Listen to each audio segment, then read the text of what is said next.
ആയിട്ടുള്ള വൃത്തിയാണത്. പെട്ടെന്ന് ഞാൻ അങ്ങ് പഠിക്കുന്നതിന് മുമ്പ് തന്നെ ഞാനായിരിക്കണം ഇൻചാർജ്. അങ്ങനെ ഒരു സ്കൂൾ തുടങ്ങണം.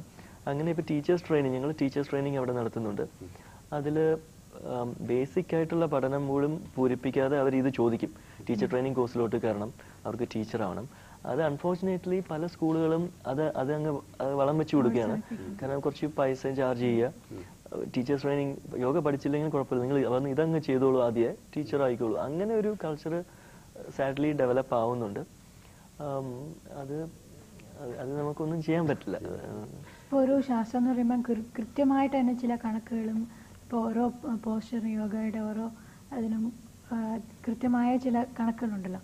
അപ്പോൾ ഈ പറഞ്ഞ പോലെ തെറ്റായിട്ട് അതിനെ ഇപ്പോൾ കുറച്ച് പഠിച്ചിട്ട് അവർ ടീച്ചിങ്ങിനായിട്ട് പോവുകയാണ്, എന്തെങ്കിലും അതിലൊരു തെറ്റ് വന്നാൽ അത് വളരെ റിവേഴ്സ് എഫക്റ്റ്, ബാഡ് എഫക്റ്റ് ഉണ്ടാക്കുമെന്ന് ഇങ്ങനെ കേട്ടിട്ടുണ്ട്. എന്താണ് അതിൻ്റെ ഒരു ശരി? ആക്ച്വലി അത് കുറച്ചൊക്കെ ഭാഗ്യം പോലെ ഇരിക്കും. ഇവര് സിമ്പിളായിട്ടുള്ള പോസ്റ്റേഴ്സ് ഒക്കെയാണ് പഠിപ്പിക്കുന്നതെന്ന് വെച്ചാൽ ചിലപ്പം അങ്ങനെ ഒരു ഇഞ്ചുറി ഉണ്ടാവാതിരിക്കാം. പക്ഷെ അറ്റ്ലീസ്റ്റ് അനാറ്റമിക്കൽ നോളജ് വളരെ നന്നായിട്ട് വേണം. ഇപ്പം നമ്മൾ സ്പൈനിന്റെ കർവ്സ് അത് വളരെ ഇമ്പോർട്ടൻ്റ് ആണ്. അപ്പം പല ഇങ്ങനെ കുനിഞ്ഞ് കാലിൻ്റെ വിരലുകൾ പിടിക്കുക, ഇങ്ങനത്തെ ചില പോസ്റ്റേഴ്സൊക്കെ വളരെ ശ്രദ്ധിച്ച് നമ്മൾ ചെയ്യണം. അതപ്പം ആ പോസ്റ്ററിന്റെ ഉദ്ദേശം തല കൊണ്ട് മുട്ടിൽ വെക്കുകയാണ്, അങ്ങനെ തന്നെ അങ്ങ് പഠിപ്പിക്കുകയാണെങ്കിൽ അത് വളരെ ഡേഞ്ചറസ് ആണ്. സ്റ്റുഡൻസ് അത് തന്നെ ട്രൈ ചെയ്തുകൊണ്ടിരിക്കും. സ്പൈനിന് എന്ത് സംഭവിക്കുന്നു, ഹിപ്സിന് എന്ത് സംഭവിക്കുന്നു, അങ്ങനെ ഒന്നും ഒരു ശ്രദ്ധയും ഇല്ലാതെ, മനസ്സില്ലാതെ ബോഡിയെ എങ്ങനെയെങ്കിലുമൊക്കെ എവിടെയെങ്കിലുമൊക്കെ എത്തിക്കാൻ നോക്കുന്നു. അത് വളരെ ഡേഞ്ചറസ് ആണ്. നല്ലൊരു മാസ്റ്ററിന്റെ ഒരു സഹായം വളരെ ആവശ്യമാണ്. ഓരോ വ്യക്തിയുടെയും ശരീര ഇതൊക്കെ അനുസരിച്ച് വേണം. അതെ, ശരീരവും ആ ടീച്ചറിന് ആ സ്റ്റുഡൻസിന്റെ മനസ്സിന്റെ രീതി അറിഞ്ഞിരിക്കണം. ചില സ്റ്റുഡൻസ് അവർ വളരെ അഗ്രസീവാണ്. അങ്ങനെയുള്ള സ്റ്റുഡൻസിന്റെ അടുത്ത് നമ്മൾ നിൽക്കണം, അവരുടെ അടുത്ത് പറയണം ഇങ്ങനെ ചെയ്യരുത്. ചിലർ ഇങ്ങനെ ഉറക്കം തൂങ്ങിയിരിക്കും, അവരെ നമ്മൾ തന്നെ കുറച്ചുകൂടെ ഒന്ന് ആക്ടിവേറ്റ് ചെയ്യണം. അപ്പം സ്റ്റുഡൻസിന്റെ ശരീര രീതിയും മാനസികമായിട്ടുള്ള അവരുടെ ഒരു ടെൻഡൻസീസ് എല്ലാം പെട്ടെന്ന് ഗ്രഹിക്കാൻ കഴിയാവുന്ന ആ ഒരു ലെവൽ എത്തണം. എന്നിട്ടേ സത്യം പറഞ്ഞ യോഗയൊക്കെ പഠിപ്പിക്കാൻ നമ്മൾ തുടങ്ങാവുള്ളൂ.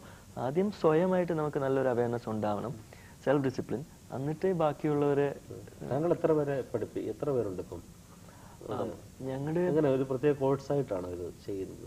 അങ്ങനെ കോഴ്സായിട്ടല്ല, കാരണം നമുക്ക് യോഗ ഒരു കോഴ്സിൽ നമുക്ക് ഒതുക്കാൻ പറ്റില്ല. അപ്പൊ അവിടെ പക്ഷെ ബേസിക് എന്ന് പറഞ്ഞിട്ടും ഇന്റർമീഡിയറ്റ്, അഡ്വാൻസ്ഡ്, ഇങ്ങനെ 3 ലെവൽ വെച്ചിട്ടുണ്ട്. അപ്പൊ പുതിയതായിട്ട് ചേരുന്നവർ ഈ ബേസിക് ക്ലാസ്സുകൾ ചേരുകയും പിന്നെ അതിൽ നിന്ന് കുറച്ചുകൂടെ മുന്നോട്ട് പോകണം, ഈ ഫിലോസഫിയും പോസ്റ്റേഴ്സും രണ്ടും കുറച്ചുകൂടെ അവർക്ക് കൂടുതൽ അറിയണമെന്ന് ഉള്ള ആഗ്രഹമുള്ളവർ ഇന്റർമീഡിയറ്റിൽ കയറുന്നു. പിന്നെ ഈ ടീച്ചർ ട്രെയിനിങ് എടുത്ത് ഒരുപാടും കൂടെ പഠിക്കണം എന്നുള്ളവർ ഈ അഡ്വാൻസ്ഡ് അതിൽ പോകുന്നു.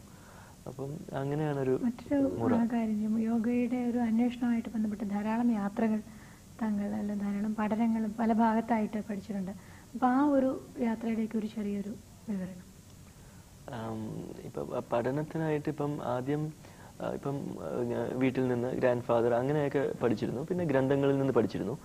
പിന്നെ അത് പിന്നെയായിരുന്നു. ആദ്യം ശിവാനന്ദാശ്രമാണല്ലോ നമ്മുടെ കേരളത്തിലെ ഏറ്റവും നന്നായിട്ട് പഠിപ്പിക്കുന്ന ശിവാനന്ദാശ്രം. അപ്പൊ അവിടെ പോയിരുന്നു. പിന്നെ അവരുടെ നെയ്യാർ ഡാമിൽ അവരുടെ ഒരു ടീച്ചർ ട്രെയിനിങ് കോഴ്സ് ചെയ്തിരുന്നു. അവിടെ വെച്ച് പിന്നെ പലരെയും ഞാൻ മീറ്റ് ചെയ്തു, ഈ പല സ്ഥലങ്ങളിൽ നിന്ന് വരുന്ന. അപ്പോൾ അങ്ങനെയാണ് ഞാൻ പിന്നെ ഈ മൈസൂരിൽ പട്ടാഭി ജോയ്സ് എന്ന് പറഞ്ഞൊരു ഒരു ഗുരുവുണ്ട്. അദ്ദേഹത്തിന്റെ ഒരു സ്റ്റൈലുണ്ട്, അഷ്ടാംഗ വിന്യാസ യോഗ എന്ന് പറയുന്നത്. അത് വേൾഡ് മുഴുവൻ വളരെ പോപ്പുലർ ആണ്. മറ്റ് യോഗയിൽ നിന്ന് ഒരു വ്യത്യാസം? അത് നല്ല വ്യത്യാസമാണ്. എന്ന് വെച്ചാൽ അതൊരു ഒരു ഒരു വളരെ കായികമായിട്ട് ചെയ്യുന്നതാണ് അത്. അപ്പം ഒത്തിരി കൂടെ ബോഡി ടോണിങ്ങും എല്ലാം പെട്ടെന്ന് അതിൽ കൂടെ അത് വരും. നല്ല ശക്തിയും ഫ്ലെക്സിബിലിറ്റിയും എല്ലാം വളരെ പെട്ടെന്ന് പ്രദാനം ചെയ്യുന്ന ഒരു സ്റ്റൈലാണത്.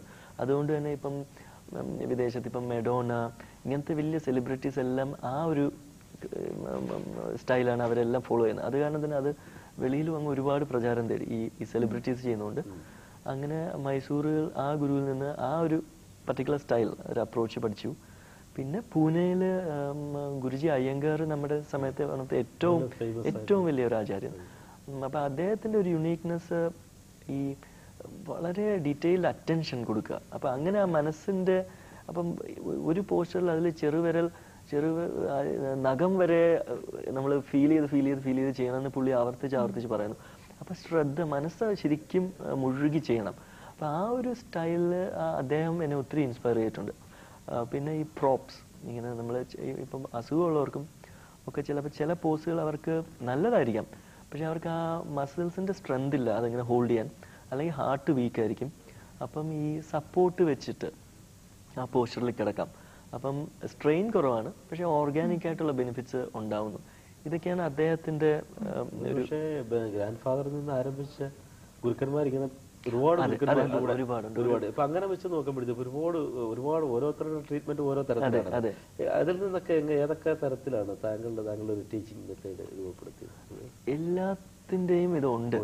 അതെല്ലാം കൂടെ ഒരു കലർന്ന ഒരു ഇതാണ്. പിന്നെ എന്റേതായിട്ടുള്ള തനിയെ താങ്കളെടുത്ത് വരുന്ന ശിഷ്യന്മാർ ഭാഗ്യവാന്മാരാ അല്ലേ? ഇത്രയും ഗുരുക്കന്മാരെടുത്ത് പോയ ഒരാളെടുത്ത് ആവുമ്പോഴത്തേക്ക് ഇതെല്ലാം കൂടെ ഒരു റൂഫിന്റെ അവിടെ തന്നെ അവർക്കെല്ലാം ഒന്ന് എക്സ്പോസ്ഡ് ആവും. അപ്പൊ നമ്മള് അതങ്ങനെ കൊടുക്കുന്നുണ്ട്.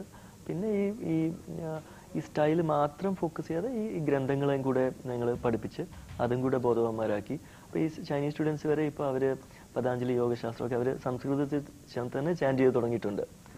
അപ്പം അതിലും എനിക്ക് ഭാഗ്യമാണ്. നമ്മുടെ ഒരു സംസ്കാരം മറ്റൊരു സ്ഥലത്ത് പോയിട്ടും അവിടെ വീണ്ടും ആവർത്തിക്കുന്നു എന്ന് പറയുന്നത് വലിയ സന്തോഷമുണ്ട്. ഒരു ചോദ്യം കൂടെ ചോദിച്ചാൽ നമുക്ക് നിർത്താമെന്ന് തോന്നുന്നു. കാര്യം നമ്മൾ ആദ്യം മുതലേ കൗതുകമായിട്ട് തോന്നിയിട്ടുള്ളത് ഈ പിന്നെ മാനസ യോഗ, ഞാൻ പറഞ്ഞില്ല ആ പേരിന്റെ ഒരു അരിസ്റ്റോക്രാറ്റിക് വിഷൻ ടച്ച് എന്ന് പറയാം. അതുപോലെ തന്നെ ഈ പറയുന്ന ഈ സെലിബ്രേഷൻ ഓഫ് ആസനാസ് എന്ന് പറയുന്നത്, ഈ സെലിബ്രേഷൻ എന്ന് പറയുന്നത് നമ്മൾ വളരെ സൂക്ഷിച്ച് പ്രയോഗിക്കേണ്ട ഒരു പദമാണ്. ഈ ആഘോഷം എന്ത് ആഘോഷം എന്നുള്ളതിനെ പറ്റി പറയാം. അപ്പൊ സെലിബ്രേഷൻ ഓഫ് ആസനാസ് എന്ന് പറയുന്ന പുസ്തകം, ആ പുസ്തകത്തിലേക്ക് വരാനുള്ള ഒരു വഴി എന്തായിരുന്നു? ആ പുസ്തകം എന്താണ് ലക്ഷ്യം വെക്കുന്നത് അതുകൂടെ പറഞ്ഞിട്ടുണ്ട്. ഓക്കെ, പുസ്തകം ഇപ്പം എഴുതുന്ന ഞാൻ മലേഷ്യൻ അവിടുത്തെ ലീഡിംഗ് ന്യൂസ് പേപ്പേഴ്സിന് വേണ്ടിയിട്ട് എഴുതാറുണ്ട്. കോളംനിസ്റ്റ് ആണ്. 3 കൊല്ലം അവരുടെ പല പേപ്പറുകളിലും എഴുതിയിട്ടുണ്ട്. അങ്ങനെ അപ്പൊ അത് പലരും പറഞ്ഞു അത് കമ്പൈൽ ചെയ്തൊരു പുസ്തകമാക്കാം. അങ്ങനെ പുസ്തകത്തിനെ കുറിച്ചൊരു തോട്ട് ആദ്യമേ വന്നിരുന്നു. അത് ഇപ്പോഴാണ് അത് സാഫല്യമായത്. പക്ഷെ സെലിബ്രേഷൻ, താങ്കൾ പറഞ്ഞ ആ ടൈറ്റിൽ സെലിബ്രേഷൻ എന്ന് പറഞ്ഞ് ഉദ്ദേശിക്കുന്ന സെലിബ്രേഷൻ ആ വാക്കിൽ തന്നെ എന്തോ ഒരു അച്ചീവ്മെന്റ് എന്തോ നേടി, അതൊരു സഹജമാണ്. അതാണല്ലോ നമ്മൾ സെലിബ്രേറ്റ് ചെയ്യുന്നത്, ഒരു സന്തോഷം. അപ്പം ആസനാസിന്റെ ഒരു അച്ചീവ്മെന്റ് എന്ന് പറഞ്ഞാൽ ഇപ്പൊ പതാഞ്ജലി മുനിയും ഒക്കെ പറയുന്നത് ഈ നമ്മുടെ ഈ ദ്വന്ദ്വബോധം, അതിൽ നിന്ന് നമ്മൾക്ക് ഉയരാൻ പറ്റുന്നു. ഇപ്പൊ എല്ലാം ഭിന്നമായി നിൽക്കുന്നു, ഇങ്ങനെ ഒരു ഭേദ ബുദ്ധി, അതിൽ നിന്ന് നമുക്ക് ഉയരാൻ പറ്റുന്നു.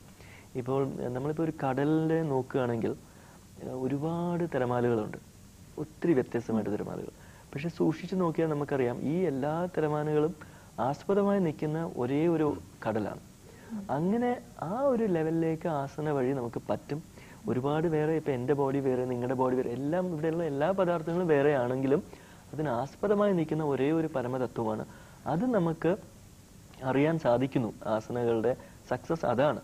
അപ്പൊ നമ്മൾ ആ ബോഡി രൂപത്തിൽ നിന്ന് വിട്ട് ആ ഒരു ശക്തി സ്പന്ദനത്തിലേക്ക് നമ്മൾ ഇറങ്ങുമ്പോൾ അതിനൊരു രൂപമില്ല. അത് എന്നിലുള്ള അതേ ആ ഒരു സ്പന്ദന ശക്തി തന്നെയാണ് നിങ്ങളുടെ ഹൃദയത്തിന് പിന്നിലും ശ്വാസത്തിന് പിന്നിലും ചലിപ്പിക്കുന്നത്. അപ്പൊ അങ്ങനെ വരുമ്പോൾ നമുക്ക് ആ ഒരു അഖണ്ഡത നമുക്ക് ഫീൽ ചെയ്യാം. അതാണ് ആസനയുടെ ഒരു സെലിബ്രേഷൻ. അപ്പൊ സാധാരണമായിട്ടിപ്പം എക്സാക്ട് ആ ഒരു തിങ്കിങ് പ്രോസസ്സ് ഫോളോ ചെയ്യണം ഈ ആസന പ്രാക്ടീസ് ചെയ്യുമ്പം. അപ്പൊ ഫിസിക്കൽ ആൻഡ് ആ ഒരു തിങ്കിങ് പ്രോസസ്സ് ഞാൻ ഈ ബുക്കിൽ ഒരു ബിഗിനേഴ്സിന് വരെ മനസ്സിലാവാവുന്ന രീതിയിൽ അങ്ങനെ കൊടുത്തിട്ടുണ്ട്. അപ്പൊ അങ്ങനെ അത് ചെയ്യുമ്പോൾ എൻ്റെ ഒരു പ്രാർത്ഥനയാണ് ആ സ്റ്റുഡൻസിന് അങ്ങനെ ഒരു സന്തോഷം ഉണ്ടാവും, ഒരു അനുഭൂതി എന്തെങ്കിലും ഉണ്ടാവും. തീർച്ചയായിട്ടും. ഒരു പക്ഷേ നമ്മൾ ആരംഭത്തിൽ പറഞ്ഞതുപോലെ തന്നെ ഈ ആത്മജ്ഞാന പ്രകാശിതമായിട്ടുള്ള ഒരു സംസ്കാരം, നമ്മൾ ആരാണ്, നമ്മളുടെ ഉള്ളിലിരിക്കുന്ന ചൈതന്യം എന്താണ്, ആ ചൈതന്യത്തെ ഏത് തരത്തിൽ നമുക്ക് പിന്നെ സ്വയം പ്രകാശിപ്പിക്കാൻ കഴിയും എന്ന് പറയുന്നത് താങ്കളുടെ വാക്കുകൾ കേൾക്കുമ്പോൾ ആ ഒരു ജ്ഞാനത്തിന്റെ മാർഗം നമുക്ക് അല്ലേ മനസ്സിലാക്കാൻ പറ്റും. അതിൽ കാര്യം അതാണ്. കാര്യം അത് വർഷങ്ങളായിട്ട് പരിശീലിച്ചതിന്റെ ഒരു ആത്മചൈതന്യം താങ്കളുടെ വാക്കുകളിലും നിറഞ്ഞു നിൽക്കും. തീർച്ചയായിട്ടും എല്ലാ പ്രേക്ഷകർക്കും അത് ഇഷ്ടപ്പെടുമെന്നുള്ളത് യാതൊരു സംശയമില്ല. ഈ തിരക്ക് പിടിച്ച സമയത്തിനുള്ളിൽ ഞങ്ങളോടൊപ്പം ഇത്തിരി നേരം സംസാരിച്ചിട്ടുള്ളത്.